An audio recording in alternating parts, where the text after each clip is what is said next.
My claws cracked against the command console as the alarm screamed through the observation deck. Red lights painted the walls in pulses that matched the panic in my chest. I am Vesh Karnath, third-rank scholar of the Vorthaki Dominion, and in this moment I knew with terrible certainty that I had been wrong about everything. 200 years I had watched these creatures from the shadow of their own moon. 200 years I had filed reports calling them weak, broken, afraid of their own shadows. And now the human ships were rising from their hidden bays beneath the ocean floor, and my hands would not stop shaking. The voice of War Prime Caster boomed through every speaker on our vessel. He was demanding answers. He was demanding to know how a species we had labeled as harmless was now showing teeth that could tear our fleet apart. I did not have an answer for him. I had only a memory, sharp and recent, of a human woman with gray hair and tired eyes looking into a camera and asking us a single question. Are you certain? That question had haunted me for 3 rotations now. I had dismissed it. We had all dismissed it. The fleet had laughed when the translation matrix relayed the words. Casulture himself had snorted through his breathing slits and called it the bleating of a frightened animal. But the woman had not looked frightened. She had looked sad. She had looked like a parent watching a child reach for a flame after being warned 100 times. I pulled up the file I had been keeping in secret. The file I had never sent to the Dominion archives because I knew what would happen if I did. I would be stripped of rank. I would be called a fool. I would be reassigned to dust collection on some forgotten outer rim moon. So I had kept it hidden, my growing suspicion that the humans were not what we believed them to be. The file was full of strange things. Songs they sang at the graves of their fallen. Stones they carved with the names of those lost to old conflicts. Books written by their own warriors. Books that screamed in ink about how terrible the act of war was. Films made by humans about humans where the heroes wept and the villains were also human, and every story ended with the same dark warning. Never again. Never again. Never again. We had read these things. We had watched these films. And we had concluded foolishly that these were the artifacts of a beaten people, a species so traumatized by its own past that it could no longer raise a hand in anger. We were wrong. We were so very wrong. Now I understood. The chants of never again were not the cries of cowards. They were the iron chains a giant had placed on its own wrists. Every memorial, every treaty, every documentary about the horrors of their old conflicts. These were not signs of weakness. They were the careful labels on a sealed box. Warnings written in their own blood, telling future generations what waited inside if they ever opened it. And we had opened it.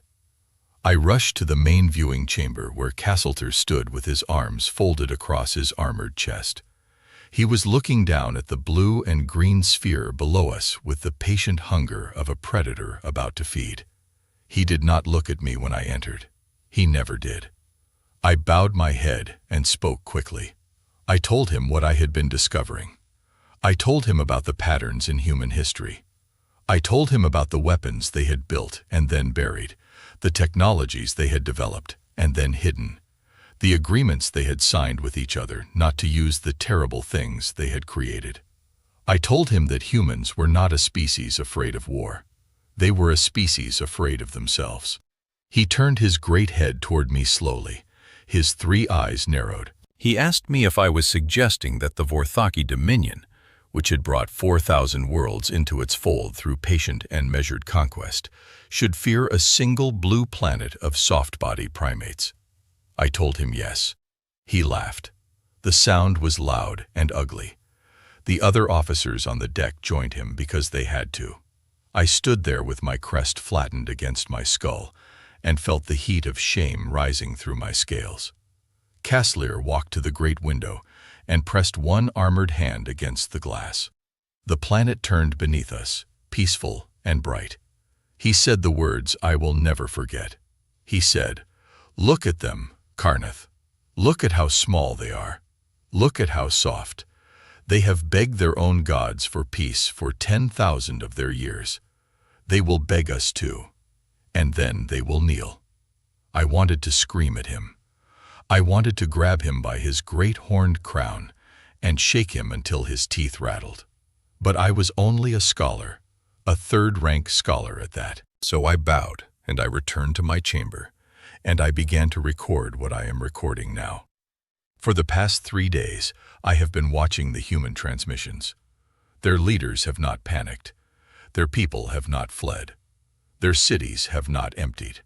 There has been a stillness on the planet that I have never seen before. It is the stillness of a body holding its breath. It is the stillness of a hand reaching for a weapon it had hoped to never touch again. The human governments have been speaking to each other, not in panic, but in coordination. Old enemies have set aside their old grudges. Nations that had not spoken in decades have opened channels in hours. Something is happening down there that I cannot fully see, and it terrifies me more than any open declaration of war ever could. I sent another report to Casulture this morning. I begged him to delay the formal ultimatum. I told him we needed more time to study, more time to understand. I told him that the calculations my team had been running showed something impossible. The weapons capacity of this single species, when measured against their population and resources, exceeded what any logical model said they should possess. They had built more than they needed, far more. They had built enough to break their own world many times over. Why would a species afraid of war build such things? The answer came to me in the quiet of my chamber, with the lights dimmed and only the soft hum of the ship for company.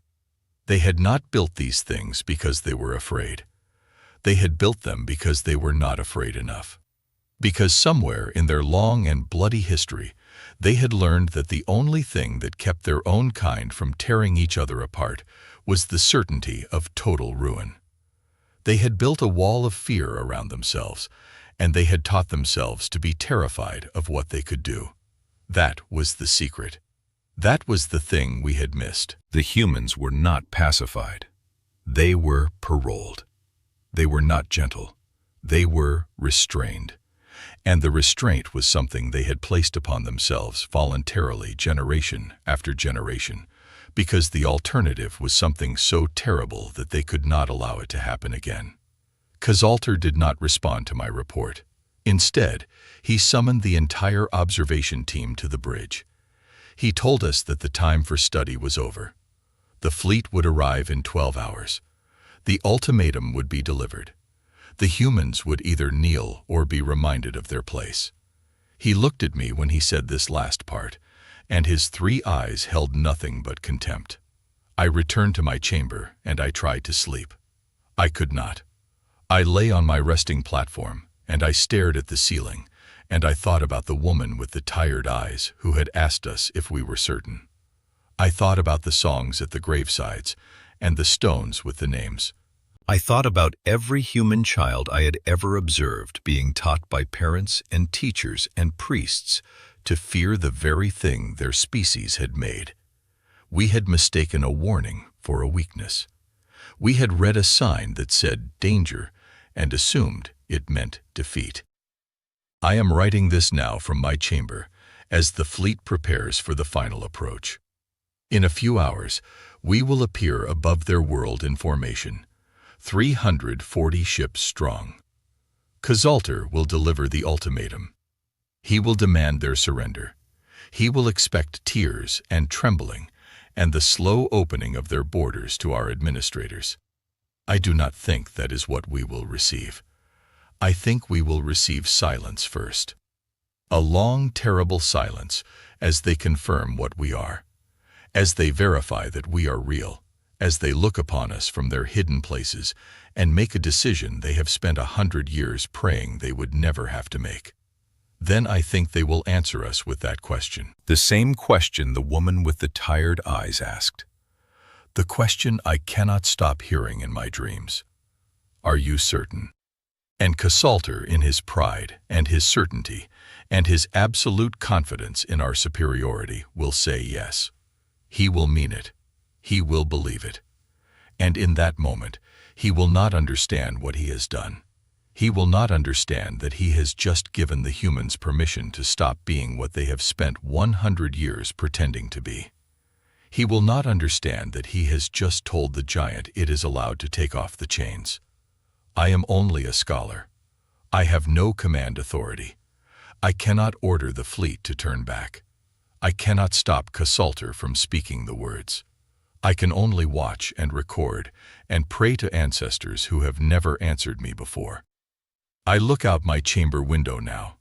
The earth fills my view, blue and white and impossibly beautiful. There are 8 billion of them down there. 8 billion creatures who have every single day for generations woken up and chosen not to destroy themselves. 8 billion creatures who have looked at the weapons they built and the powers they discovered and said, "Not today, not today, not today." We are about to give them a reason to say today. My hands are still shaking. My crest is flat against my skull. There is a coldness in my belly that I have never felt before in 200 years of service. It is not the coldness of fear. It is the coldness of grief. The grief of someone who knows what is coming and cannot stop it. In 12 hours, the ships will move into position. In 12 hours, Casalter will speak. In 12 hours, the humans will answer. I do not know what their answer will be, but I know deep in the part of myself that has watched them for 2 centuries that we are not going to like it. I know that the woman with the tired eyes was not asking us a question. She was offering us a chance to turn back, a chance to leave, a chance to be the only species in the galaxy that had ever looked upon Earth and decided to walk away. We are not going to take that chance. Cassar will see to that. His pride will not allow it. The Dominion will not allow it. We have integrated 4,000 worlds. What is one more? What is one more? I keep asking myself, what is one more? The alarm is sounding again. The fleet is moving into final position. I must put down this record and report to my station. I do not know if I will have another chance to write. I do not know if any of us will survive what comes next. But if you find this record, whoever you are in whatever distant time and place, know this. We were warned. We were warned by every monument, by every song, by every tired and grieving human face that ever looked into a camera and asked us to think before we acted. We did not think. And now the giant is waking up.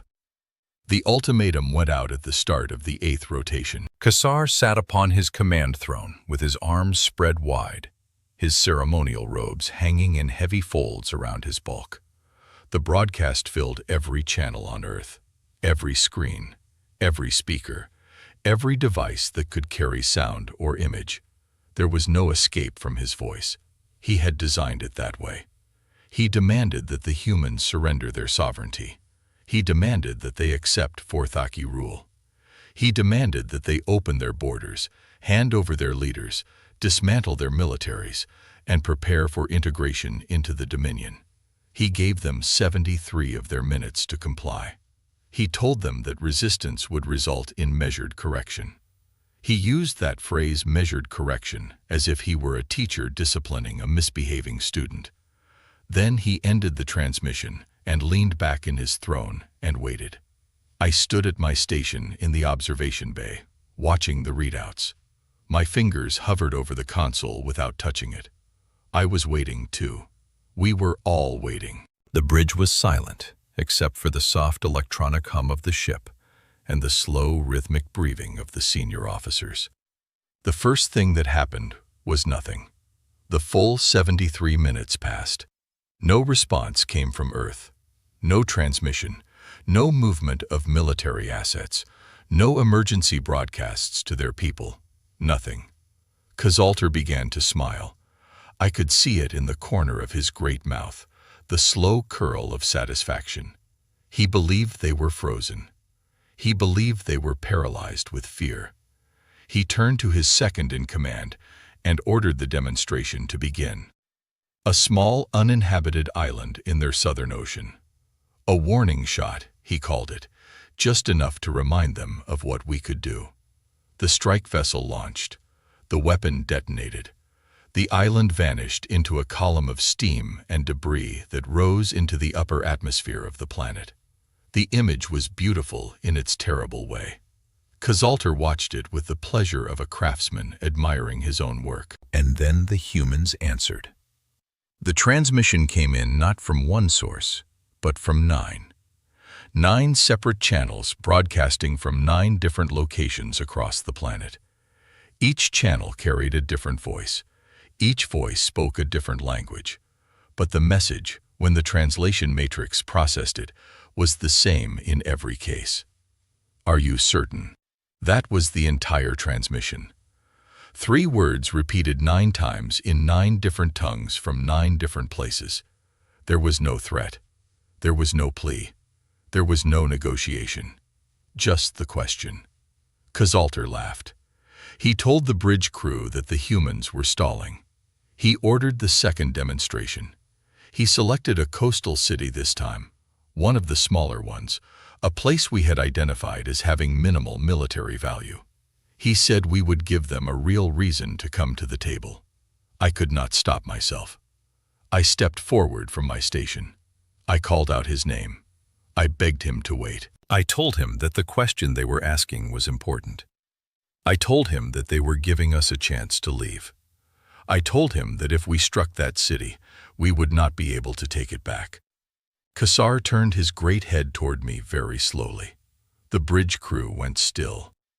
The silence was so complete I could hear my own heart drumming against my ribs. He asked me in a voice as soft as snow falling if I was attempting to override the command of a war prime. I bowed my head. I said no. I said I was only offering counsel. He told me that my counsel was not requested.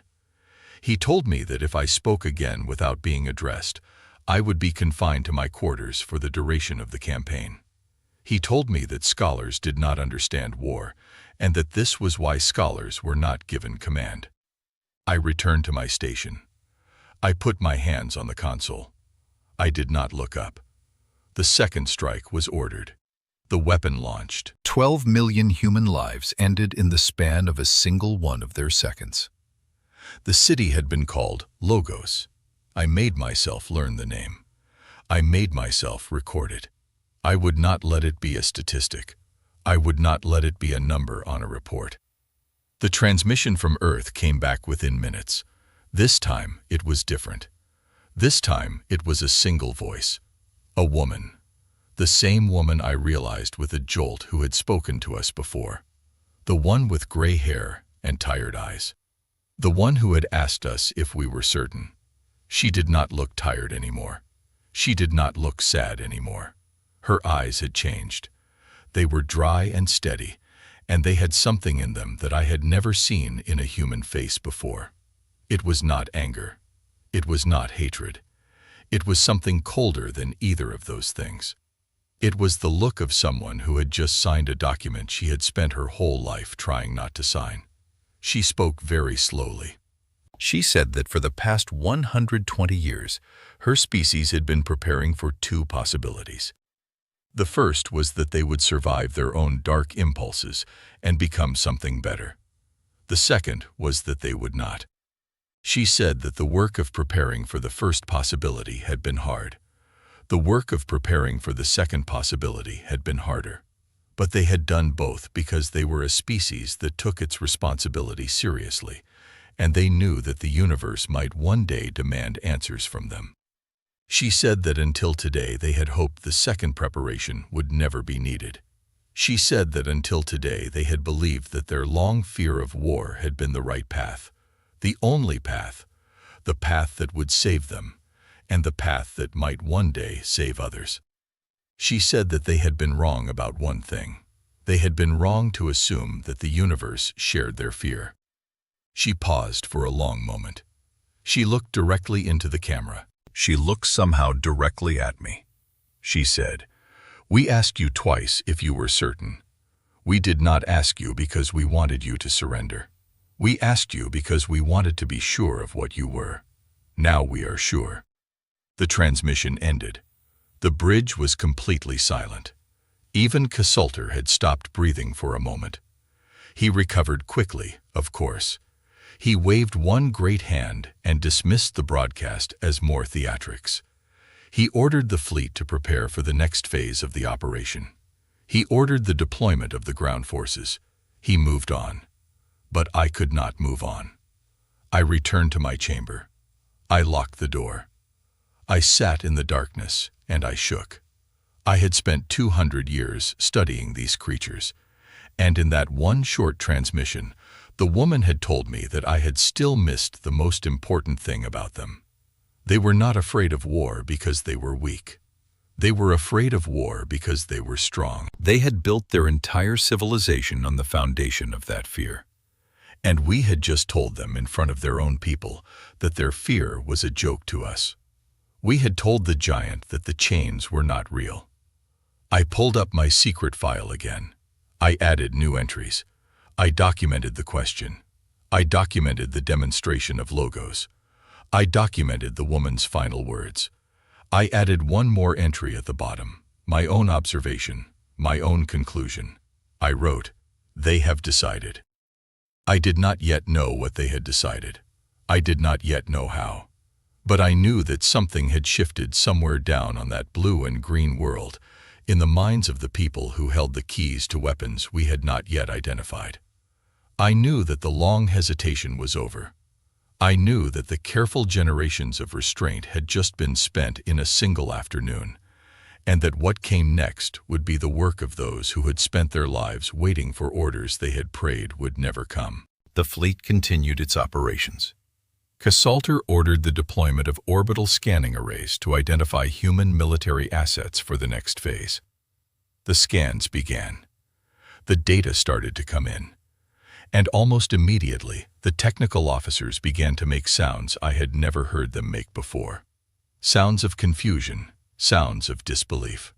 I forced myself to leave my chamber and return to the bridge. I needed to see this for myself. Screens were filling with red icons. Military installations, weapons platforms, strategic reserves. But the icons were not where they should have been.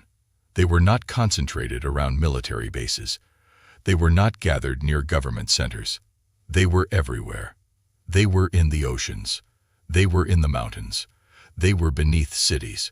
They were in places that the humans had spent decades pretending were research stations, civilian outposts, communications relays, weather monitoring centers. Every satellite they had launched in the past 40 of their years had been a weapon in disguise. Every deep ocean facility had been an arsenal. Every research station in their polar regions had been a launching platform. They had hidden their teeth inside their tools, their fangs inside their gardens, their fists inside their open hands. The technical chief looked up from his console with an expression I will remember until the day I die. He said in a voice that did not sound like his own, that we were currently surrounded by more weapons platforms than the Vorthaki Dominion possessed in its entire fleet. Cassalter did not respond immediately. He stared at the screens. His 3 eyes moved slowly across the readouts. His armored chest rose and fell with deep, measured breaths. He told the chief that the readings must be wrong. He told the chief to recalibrate the scanners. He told the chief that no species of this developmental level could have produced what the screens were showing. The chief recalibrated. The readings did not change. If anything, more weapons platforms came into view as the scanners worked at higher resolutions. There were thousands. There were tens of thousands. There were objects buried so deep beneath the human cities that we had never seen them before. Objects with energy signatures that suggested capabilities our own military had only theorized about. Caslier stood up very slowly from his throne. He walked to the great viewing window. He pressed one armored hand against the glass and looked down at the planet, the peaceful blue and green sphere, the world he had called soft, the world he had called primitive, the world he had been planning to integrate into his dominion before lunch. He said nothing for a very long time. Then he turned to the bridge crew, and he ordered the fleet to back away from the planet. Not to retreat, not to flee, just to gain distance, to reassess, to recalculate. It was the first order he had given that did not contain absolute certainty. It was the first sign of doubt I had ever seen from him. It was too late. The proximity alarm sounded across the bridge, every screen filled with warnings. The technical chief shouted that something was moving toward us, something fast, something we had not detected before, something coming from one of the supposed civilian satellites in low orbit above the planet. The kinetic strike crossed the distance between Earth and our fleet flagship in less than 4 seconds. The Veiled Sovereign was an enormous vessel built to be the pride of the Vorthaki military, armored against any threat we had ever imagined. It did not survive the impact. It was simply gone. One moment it was there, the largest ship in the formation, carrying our entire command structure. The next moment it was a cloud of glittering debris spreading across the void. 60,000 Vorthaki lives ended in the span of a single breath. Including, I realized with a strange and distant calm, the War Prime Caster himself, who had been about to issue a new order from the command center of that very ship. The bridge of our observation vessel went silent. Then it erupted into chaos. Officers shouted. Alarms blared. Communications channels filled with the panicked voices of every captain in the fleet demanding orders, demanding direction, demanding to know what had just happened. I stood at my station, and I did not move. I could not move. I was thinking about the woman with the tired eyes. I was thinking about her final words. We are sure of what you are. The humans had answered our question. They had answered it with the most elegant and terrible response possible. They had not declared war. They had simply removed the head of the snake that had come to bite them. One ship, one strike, one war prime who would never again order the destruction of a city for the crime of asking us a question. I knew with a certainty that filled my chest like ice water that this was only the beginning. The fleet had no command structure. The chain of authority had been on the flagship. We were 340 ships of confused captains and frightened crews, suddenly leaderless, suddenly aware that the soft and frightened species below us had been neither soft nor frightened, but only patient. And patient creatures, I had learned over 2 centuries of study, were the most dangerous kind, because patient creatures did not strike when they were angry. They struck when they were ready. The humans were ready. I sat down at my console. I opened a new file. I began to record because someone needed to be a witness. Someone needed to remember. Someone needed to tell the rest of the Dominion, if any of us survived to tell it what was about to happen. The giant had taken off the chains, and it was looking up. The new transmission came through every channel of every surviving Vorthaki ship at exactly the same moment. It was not directed at any single vessel. It was broadcast openly in our own language, in every dialect we had ever used in this region of space. The humans had been listening to us for far longer than we had imagined. They had learned our tongues. They had been waiting, patient as winter, for the day they might need to speak to us. The voice this time was not the woman with the tired eyes. It was a male voice, deep and steady, speaking with the calm authority of someone who had practiced these words many times. He introduced himself as a representative of all human nations, speaking with a single voice for the first time in their long history. He said his name was Walter Heyman. He said he would not say it again, because names did not matter in what came next. Only the message mattered. He spoke for 11 minutes. He spoke without anger. He spoke without joy. He spoke the way one might read a list of instructions to a child who could not yet read for themselves. He said that humanity had taken its action against the Vorthaki flagship, not as a declaration of war, but as a closing of a question. We had asked by our attack on Logos whether we were the kind of species that destroyed cities to make a point. They had answered by destroying our flagship, that they were the kind of species that would not allow such a question to be asked twice. He said that the fleet now had two choices. The first choice was to withdraw, to leave the Sol system within 12 of their hours, to return to Vorthaki space and never come back. If we chose this option, no further action would be taken against our vessels. We would be allowed to leave. We would be allowed to live. The second choice was to remain, to attempt to continue the operation, to believe perhaps that the loss of one ship was a fortunate accident and that our overall fleet superiority could still bring this conflict to the conclusion Cassalter had imagined. He paused after presenting the second choice. He let the silence stretch. Then he said that if we made the second choice, humanity would no longer be a species that hesitated. He said the careful restraint of generations had been a kindness offered to a universe that until today had not given them reason to set it aside. He said that they had now been given reason. He said that the next phase, if it came, would not be confined to defending their world. It would extend wherever it needed to extend. He said that they had spent 100 years preparing for the possibility that the universe might force their hand, and that the preparations had been thorough. He ended his transmission with a sentence I will carry until I die. He said, "We hope to never become what you have just made us. We are sorry that you chose this path.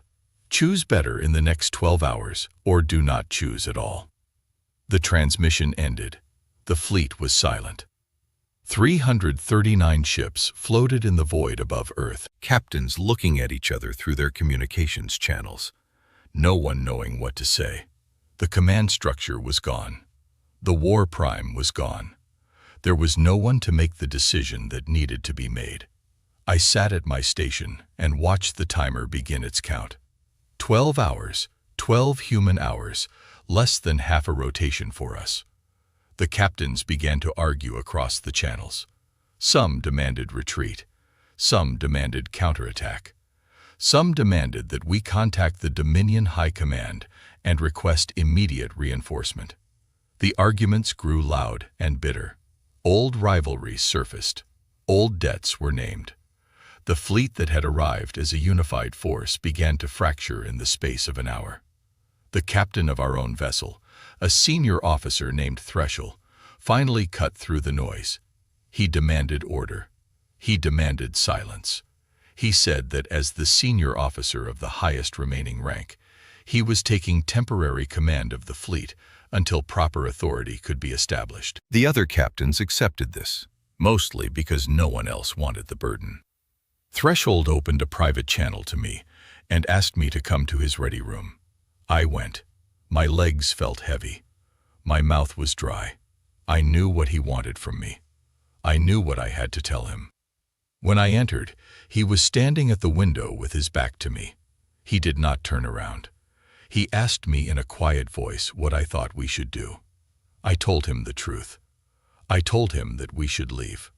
I told him that the humans had given us a real offer, and that no matter how it felt to our pride, accepting it was the only choice that ended with any of us going home. I told him that if we tried to fight, we would not be fighting the humans we had imagined. We would be fighting the humans they had become in the past 4 hours. He turned around. His 3 eyes were heavy. He told me that he agreed with me. He told me that his own analysis had reached the same conclusion. He told me that he had already drafted the withdrawal order, but he could not give it. He explained why. The Dominion had laws that went back 10,000 years. A war crime had been struck down by an enemy. The honor of the Dominion required a response. If Threshold ordered withdrawal without consulting the High Command, he would be executed when he returned home. His family would be stripped of rank. His name would be removed from the records. If he ordered the fleet to remain and fight and we lost, he would die in the fighting. But his name would survive. His family would be honored. His sacrifice would be remembered. He was choosing his own death, and the destruction of the fleet because the rules of the Dominion gave him no other choice. I begged him. I begged him with every ounce of breath I had. I told him that the rules of the Dominion had been written for wars against species we could understand. They had not been written for this. I told him that no one would judge him for breaking a rule that had not anticipated the situation he was in. I told him that he had a duty to the thousands of crew on these ships, not just to the abstract honor of a system that could not see what was happening. He listened. He did not interrupt. He let me speak my piece. Then he told me in the gentlest voice I had ever heard him use that he understood that he agreed that if he were free to choose only on the basis of what was best for the crews under his command, he would order withdrawal in a heartbeat. But that he was not free. None of us were. We were the products of a dominion that had built itself on certain principles, and one of those principles was that we did not run from inferior species. I told him that they were not inferior. He smiled just slightly with the corner of his mouth. He said, "You are the only one in this fleet who knew that before today. The rest of us are just learning, and we do not have time to learn enough to act on what we now know." He dismissed me. I returned to my station. I watched the clock count down. 6 hours remained, then 4, then 2. In the final hour, Threshold sent a message to the Dominion High Command. He requested guidance. He laid out the situation. He included a recommendation, very carefully worded, that the fleet be authorized to withdraw for tactical reasons, and that a full diplomatic mission be sent to engage with the humans on equal terms. The response came back faster than it should have. The High Command had clearly already been monitoring the situation. The order was simple and short. The fleet was to remain in position. The fleet was to defend the honor of the fallen war prime. The fleet was to bring the humans to their knees or to die in the attempt. Threshold received the order. He read it. He looked at it for a long time. Then he stood up and put on his ceremonial armor and went to the bridge. I followed him. I do not know why. There was nothing I could do. There was nothing anyone could do. But I needed to see it. I needed to be a witness. I needed to remember. The 12-hour mark passed. The humans did not transmit. They did not need to. The answer had been given by our silence. Threshold ordered the fleet to prepare for attack. The captains acknowledged the order. The ships began to move into combat formation. Weapons charged. Shields rose. The fleet that had come to integrate a soft world now braced itself for the worst conflict in Vorthaki history. It lasted less than 70 of their minutes. The humans did not attack with what we had expected. They did not send fleets of warships. They did not engage in combat as we understood it. They simply began to remove our weapons. The first thing I noticed was that our offensive systems had stopped responding. Not all at once. One by one, a weapons platform on a forward ship would suddenly report a system failure. Then another. Then another. The pattern spread through the fleet like a slow tide. By the time the technical officers realized what was happening, every offensive system on every ship had been compromised. The weapons were not destroyed. They were not damaged. They were simply turned off somehow from a distance by something we could not see.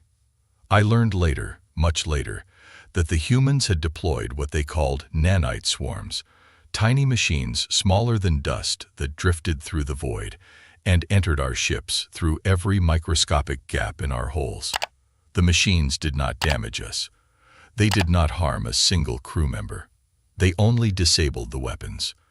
They were programmed to recognize military hardware and to render it inert.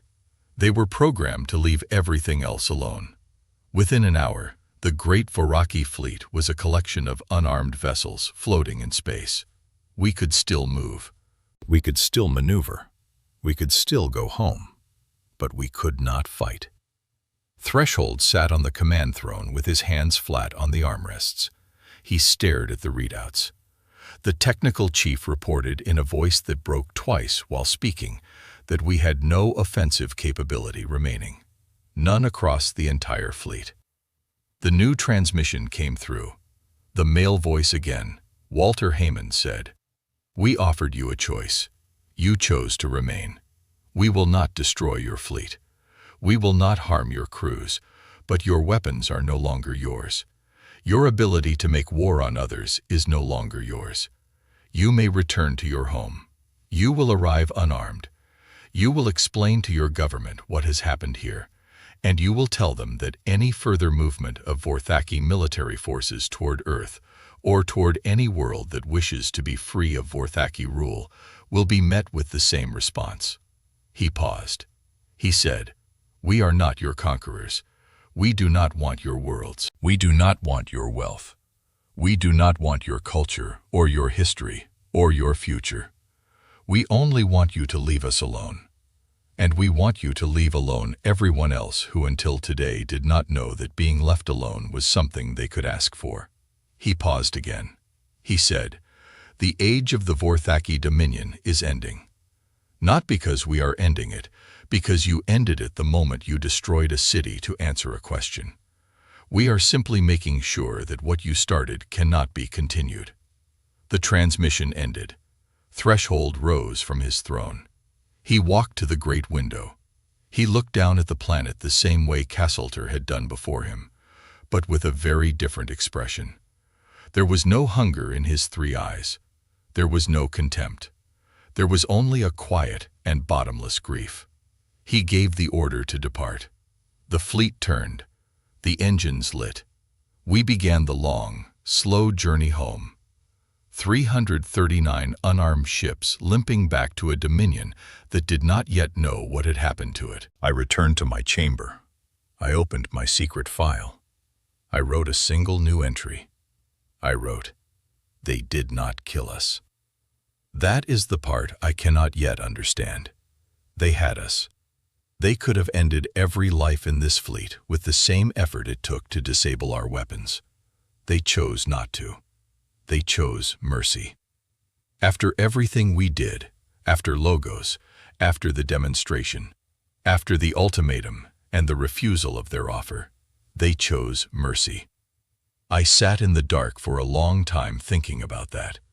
About what kind of species, after being attacked and provoked and pushed past every reasonable limit, would still hold itself back from the easy answer. About what kind of restraint that required. About what kind of strength it took to win, and then choose not to take more than winning required. I had spent 2 centuries calling them weak. I had been wrong about so many things, but that I realized was the thing I had been most wrong about. The thing I would spend the rest of my life trying to understand. A few hours into the journey home, my console chimed. A private transmission. I checked the source. It was from Earth. It was addressed to me, to Vesh Karnath, 3rd-rank scholar of the Vorthaki Dominion, by name. I opened it with shaking hands. It was a message from a human, a scientist, a woman named Yuki Tanaka. She introduced herself politely. She said that humanity had been monitoring our internal communications for many years. She said that they had read every report I had ever filed. She said that they had noticed over the past 2 centuries that there was one scholar among the Vorthaki who had consistently expressed doubts. One scholar who had warned his superiors. One scholar who had been ignored. She said that humanity had a question for me. She said that they were not yet ready to engage diplomatically with the Vorthaki Dominion. They wanted to understand us first. They wanted to know what kind of species we were beyond what they had seen of our military. She said that they were inviting me to come to Earth, not as a prisoner, not as a captive, as a guest, as a scholar, as someone who might help them understand the people who had just come to take their world. She said the decision was mine. She said there would be no consequence if I refused. The fleet would continue home, and I would continue with it, and nothing more would be said. But the offer was there. I sat with the message for a long time. I thought about my home. I thought about my family. I thought about the Dominion, and the certain punishment that would await me if I were to abandon my post. I thought about Threshold, who would be executed when we arrived home, and the thousands of others who would share various fates. I thought about Logos and about 12 million lives that no Vorthachi action could ever repay. I sent my response. I said yes. A small human vessel intercepted our fleet 2 hours later. Threshold did not ask questions when the vessel matched our speed and requested the transfer of 1 passenger. He simply confirmed the request and authorized the transfer. As I stepped into the airlock to leave the only home I had ever known, I caught one last look at him. He gave me a small nod. There was perhaps a faint smile at the corner of his mouth. He had wanted, I think, to be the one to leave. He had wanted, I think, to escape what was waiting for him at home, but he could not. The rules would not allow it. I could. I crossed into the human vessel, the airlock sealed behind me. For the first time in my life, I was no longer Vorthachi. I was something new. I did not yet have a word for it, but the humans, I suspected, would help me find one. The human vessel was smaller than I had expected. The interior smelled strange to me, like metal and recycled air, and something faintly green, as if they had been growing plants somewhere on board. I was greeted at the airlock by 2 humans. One was Yuki Tanaka, the woman who had sent me the message. The other was a man with white hair and a face full of soft lines that I would later learn were called wrinkles, the marks of a long life lived through difficult years. He introduced himself as Edward Bram. He was a scientist, too, of a different kind.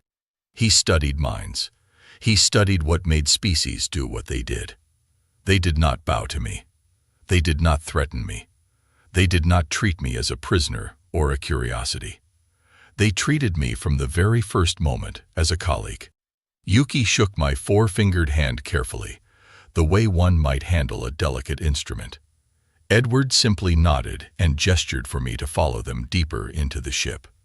They brought me to a small chamber that had been prepared for my comfort. The lights were dimmed to a level my eyes could tolerate. The temperature was adjusted slightly cooler than the rest of the ship, closer to the conditions of my home world. There was a chair sized for my body, with an opening at the back to accommodate my dorsal ridge. They had done their research. They had been preparing for me for some time, perhaps longer than they had let on. I sat. They sat across from me. Yuki offered me water, which I accepted. The water tasted clean and bright on my tongue. I had not realized how thirsty I had been. They did not begin with questions. They began by telling me things about themselves, things about their people, things about what had happened over the past several days from their perspective. They wanted me to understand the choices they had made and why they had made them. They wanted, Edward said with a small, sad smile, for me to know that they had not enjoyed any of it. He told me that the decision to disable our flagship had been made by a council that had not slept in 3 days. He told me that the council had voted and that the vote had been close. Many had argued for a different response. Some had wanted to attempt further negotiation even after Logos. Some had wanted to demonstrate human capability without destroying any Vorthachi lives. But the majority had concluded that allowing Castleter to continue would have resulted in further attacks on human cities, and that the only way to stop him was to remove him. He told me that the council had wept after the vote, that the woman with the tired eyes, whose name was Lillian Court, had been the one to deliver the order, and that she had asked to be alone after she had done so. He told me that across the entire planet, in the hours after the flagship was destroyed, there had been no celebrations, no parties, no cheering, only silence. The silence of a species that had just done something it had hoped never to do. I listened. I did not speak. I did not know what to say. Yuki took over. She told me about Logos. She told me about the 12 million who had died. She told me that the human governments had been overwhelmed with the recovery effort, that they had not stopped working since the moment the city had been struck, that they were doing everything possible to help the survivors and to honor the lost. She told me that there were memorials being built already, not just in Logos itself, but in every city on Earth. She told me that the name of every human who had died in those 18 seconds had been recorded, and that the recording would be read aloud, one name at a time, in a ceremony that would last for many days. She paused. She looked at me very directly. She said, "We are also building a memorial for the 60,000 Voraki who died on the flagship." I do not know what sound I made. It was not a word. It was something between a gasp and a small involuntary cry. The idea was so foreign to me that my mind refused to process it for a moment.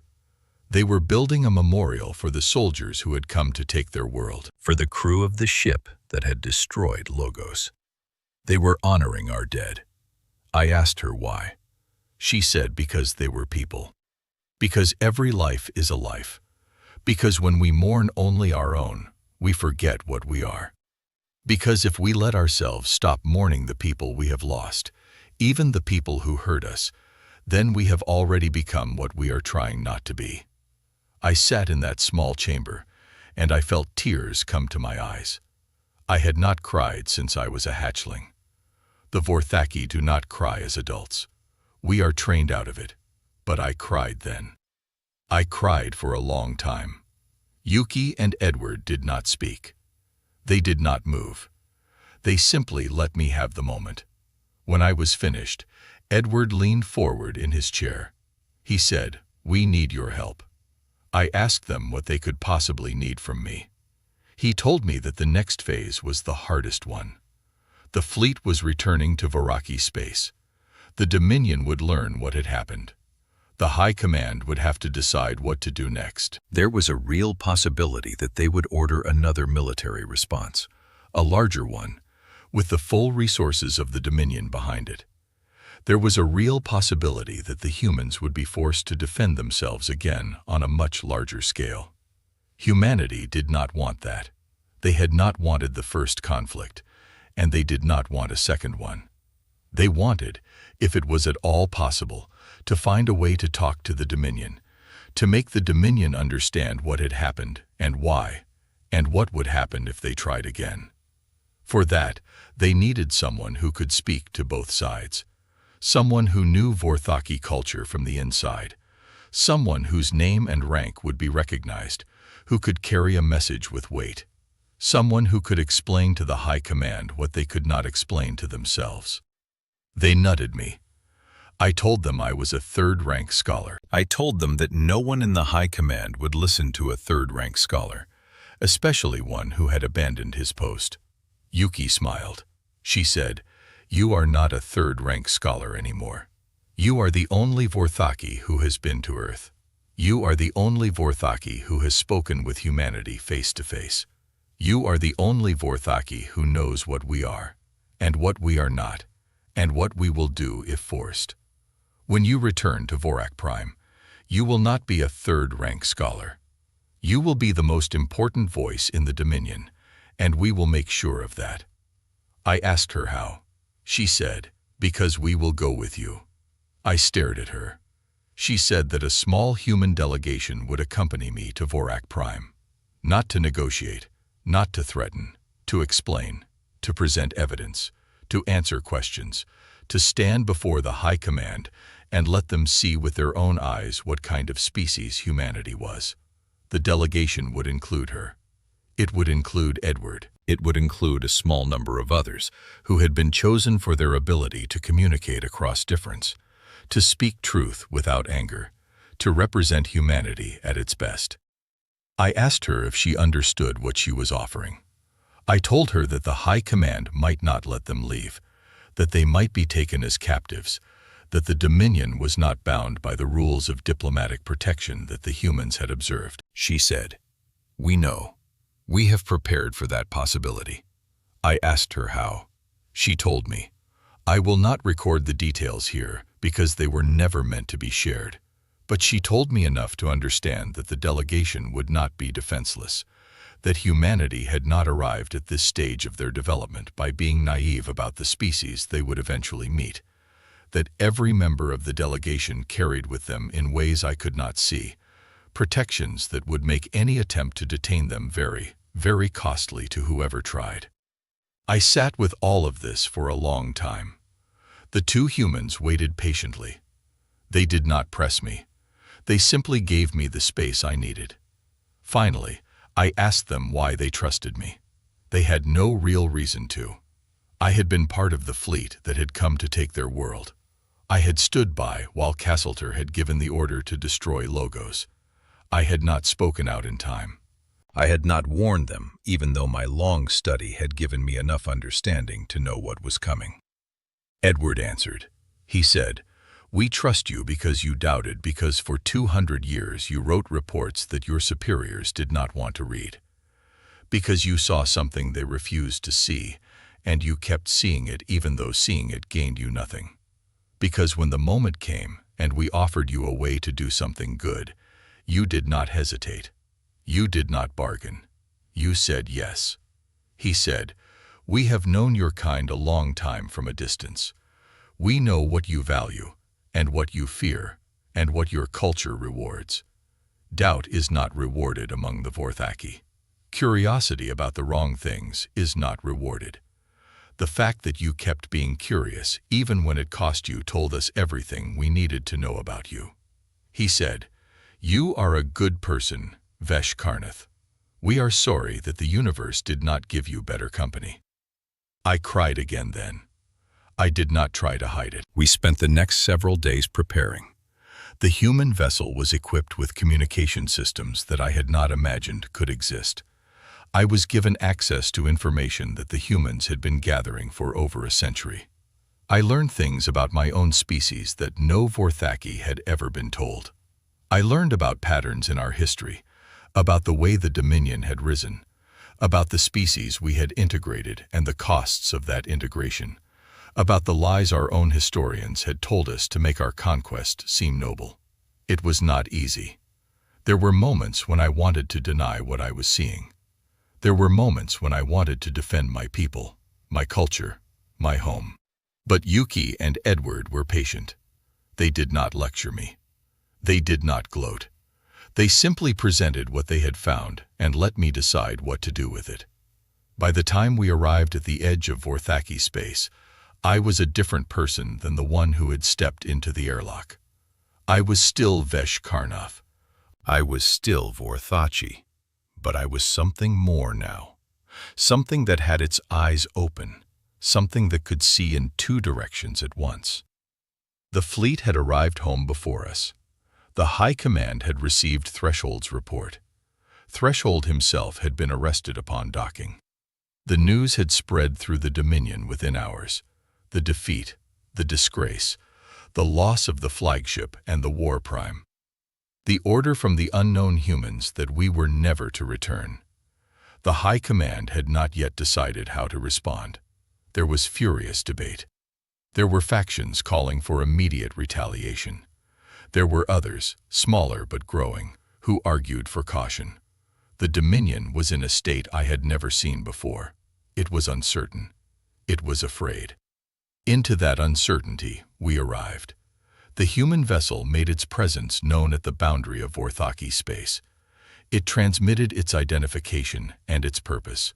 It requested permission to enter for diplomatic discussions. It included my own voice in the transmission, identifying me as a member of the delegation and asking formally for an audience with the High Command.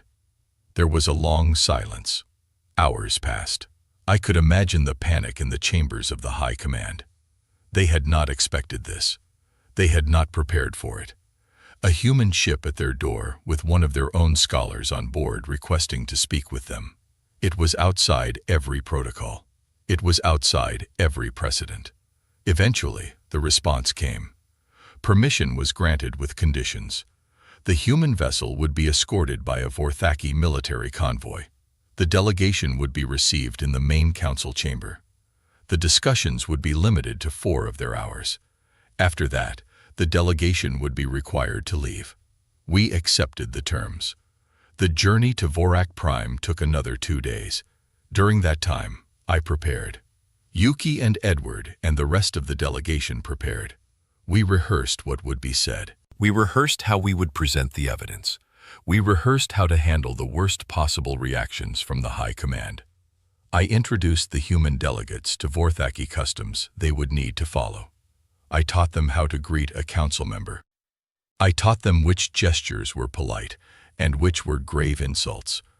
I taught them how to speak to power in a culture where power expected to be obeyed without question. The delegation listened. They learned. They were not too proud to accept that they were the foreigners here and that they would need to behave as guests. They did not demand that the Vorthaki accommodate them. They committed themselves to accommodating the Vorthaki, even as they prepared to deliver a message that would shake the foundations of the Dominion to its bones. When we arrived at Vorik Prime, the planet looked different to me than it ever had before. I had been born here. I had grown up here. I had lived among its red stone cities and its purple gardens for the first 80 years of my life, before I had been sent out as an observer. It had always been the center of the world in my mind. It had always been the place all other places revolved around. Now I saw it as Yuki and Edward saw it. A planet, one among many, beautiful in its own way, like all worlds, important to those who lived on it, like all worlds, but not the center of anything except itself. We landed. We were escorted from the vessel by a phalanx of Vorthaki guards. The streets were lined with citizens, many of whom had never seen a human before, and who stared at the delegation with a mixture of fear and fascination. There were no cheers. There were no jeers. There was only the long, silent watching of a population that did not yet know what to think. We were brought to the council chamber, the doors closed behind us. The High Command sat on the high benches in their ceremonial robes. 14 elders, each one the senior representative of one of the major Voraki houses. They looked down at us in silence.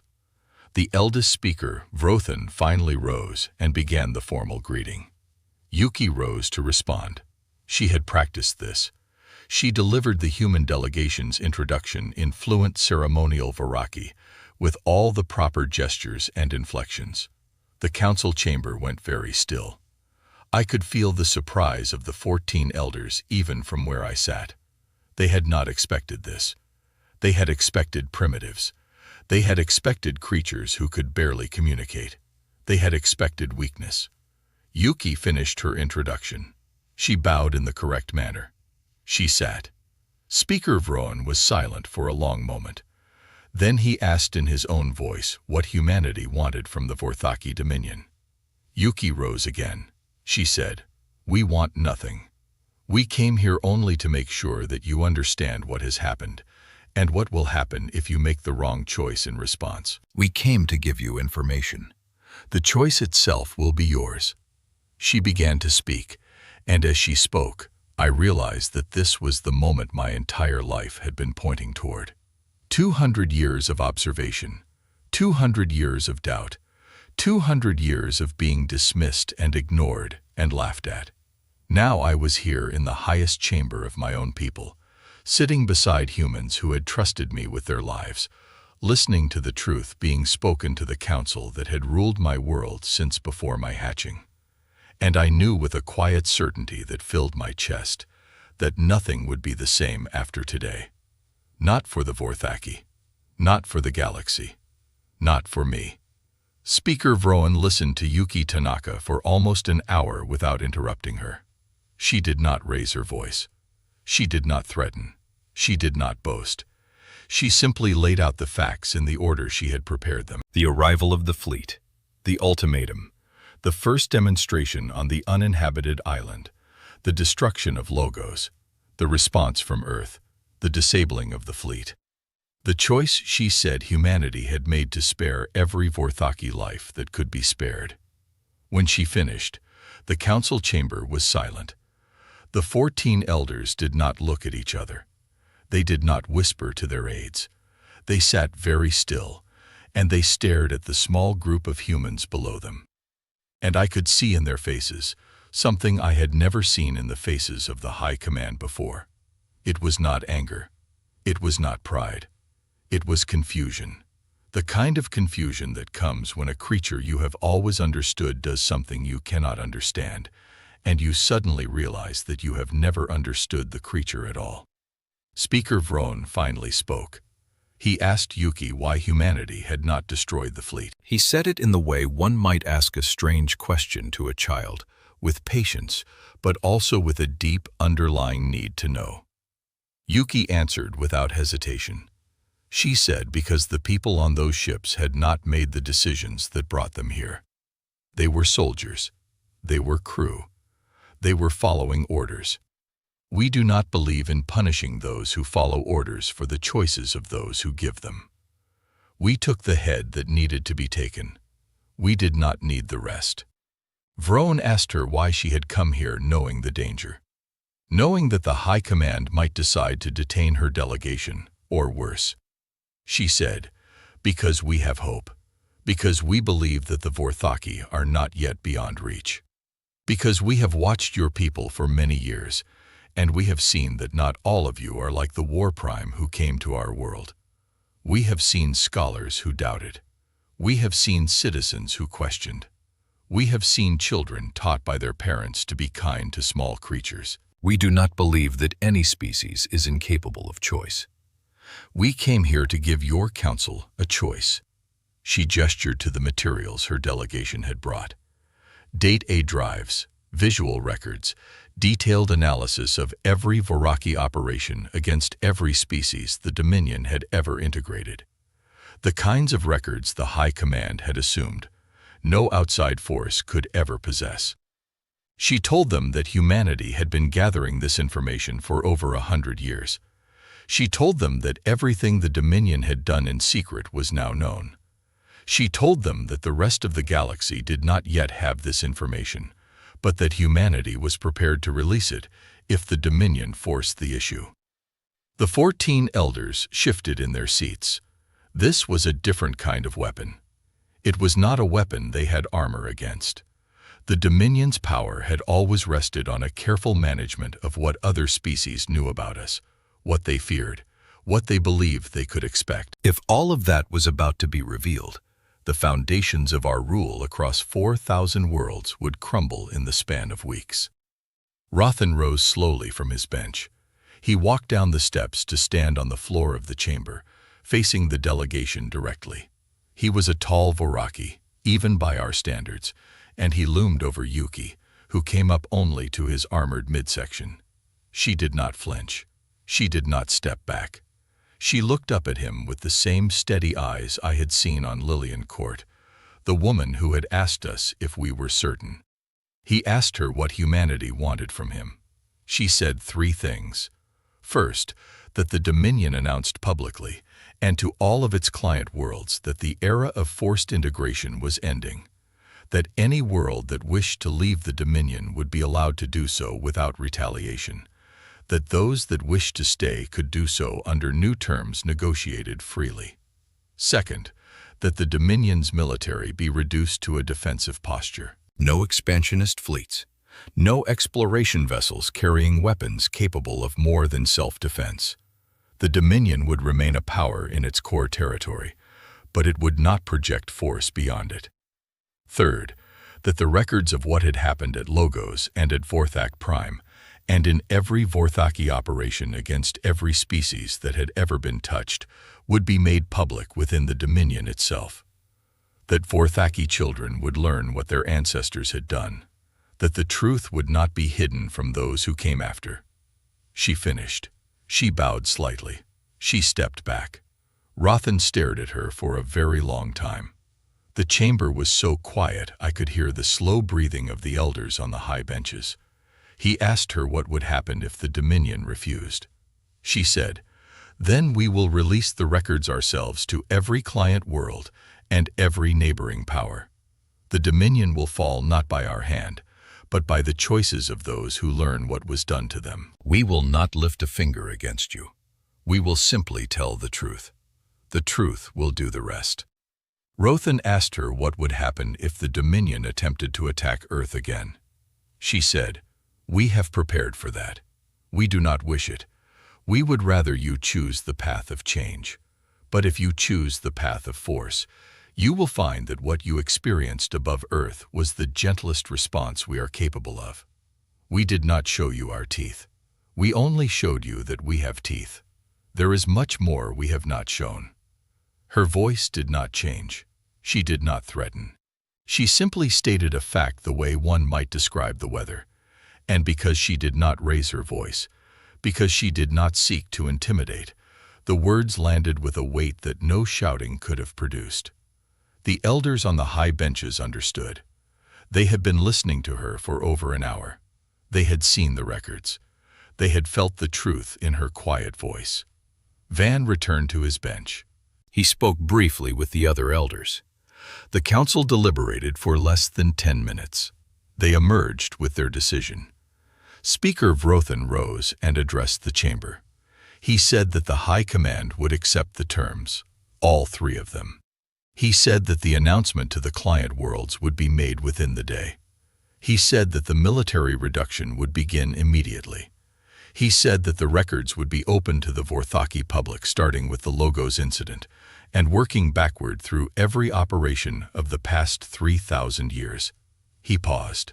He looked down at Yuki Tanaka.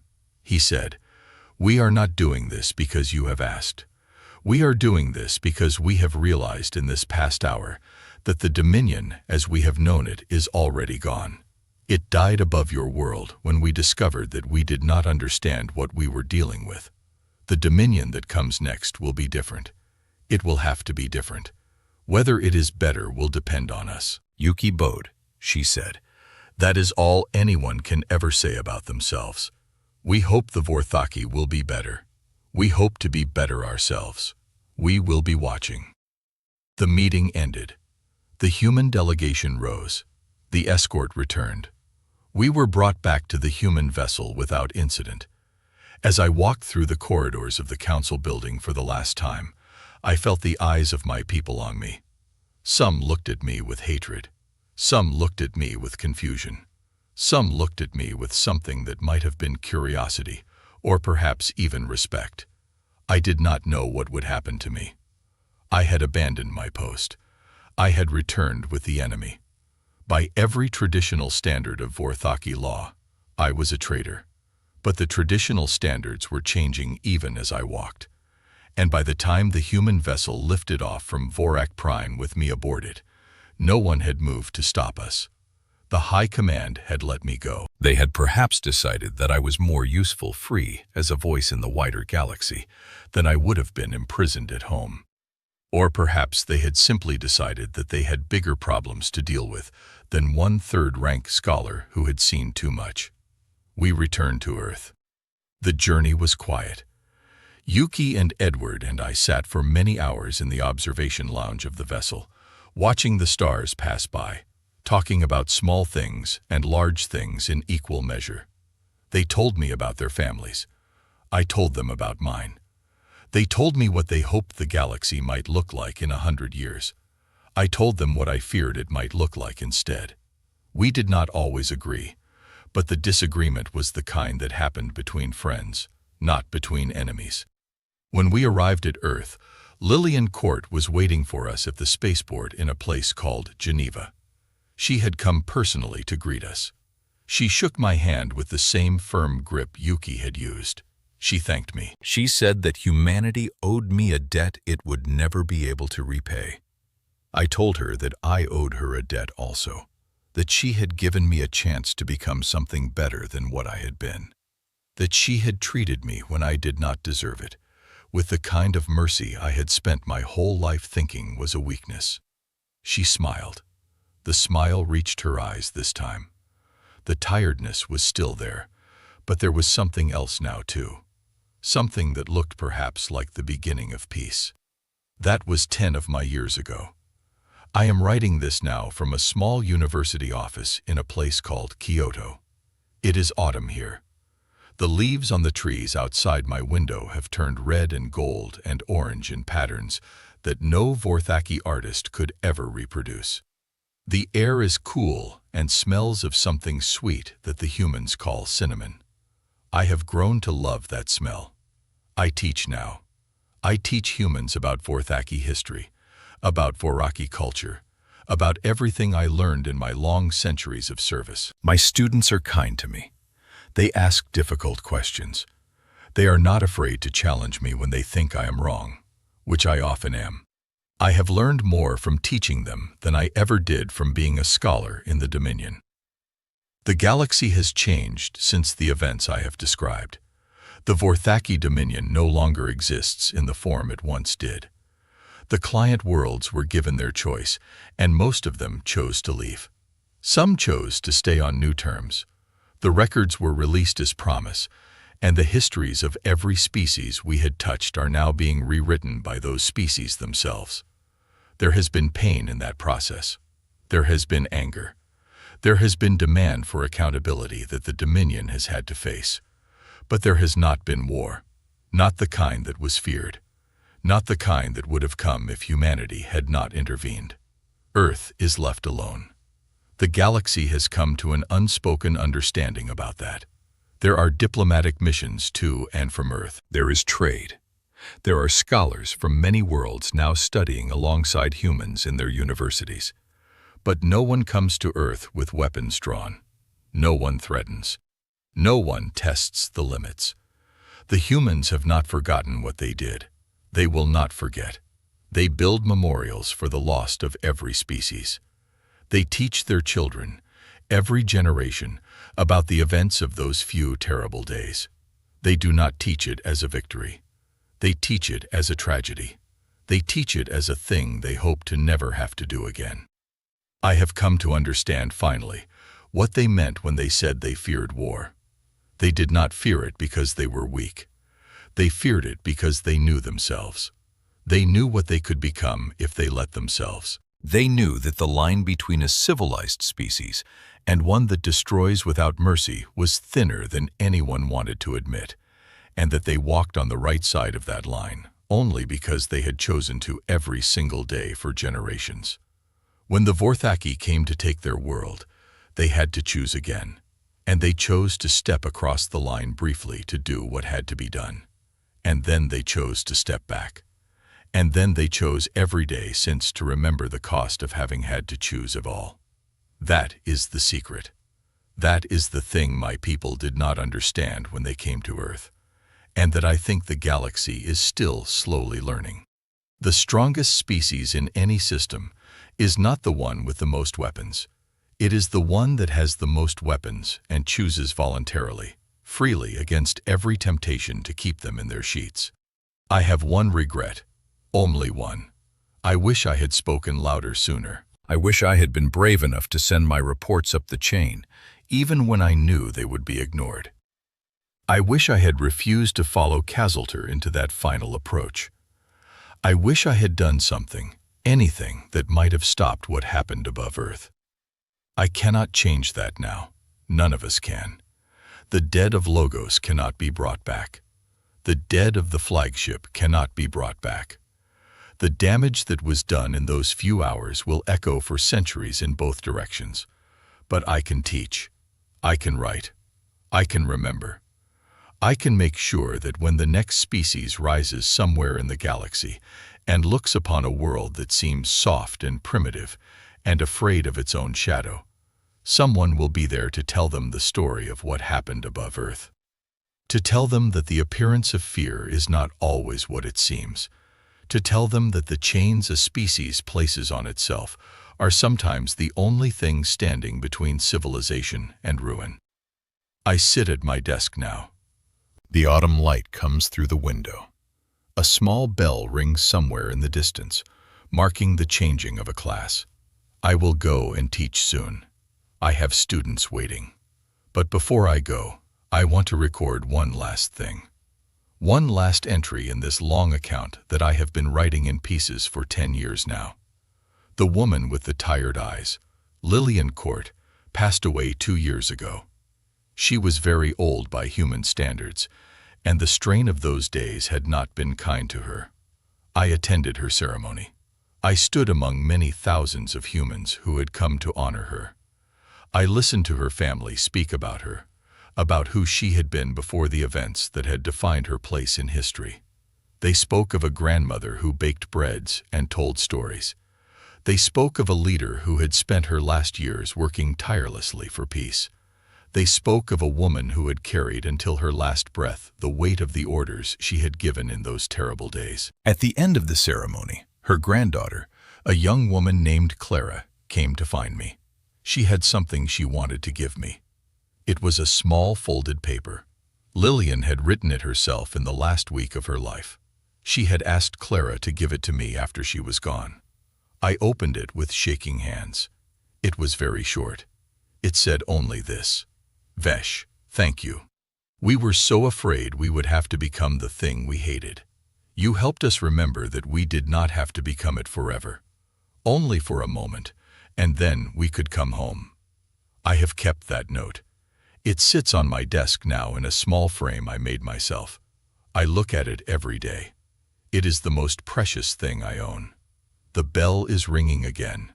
My students are waiting. I will go and teach them about a species called the Vorthaki, who once thought they understood everything about a small blue world, and who learned too late that the deepest strength in the universe is not the willingness to act, but the courage to hold back, even when acting would be easy. I will teach them, as I always do, about a question. A question asked 3 times by a woman with tired eyes. A question that should have stopped a war before it began. Are you certain? That is the question every species must ask itself every time it stands at the edge of doing something it cannot undo. Are you certain? Are you certain? Are you certain? Because somewhere out there in the vast quiet of space, another species is watching. And one day perhaps they will come to your door, and they will give you the same chance my people were given. And you had better know your answer. You had better know it well.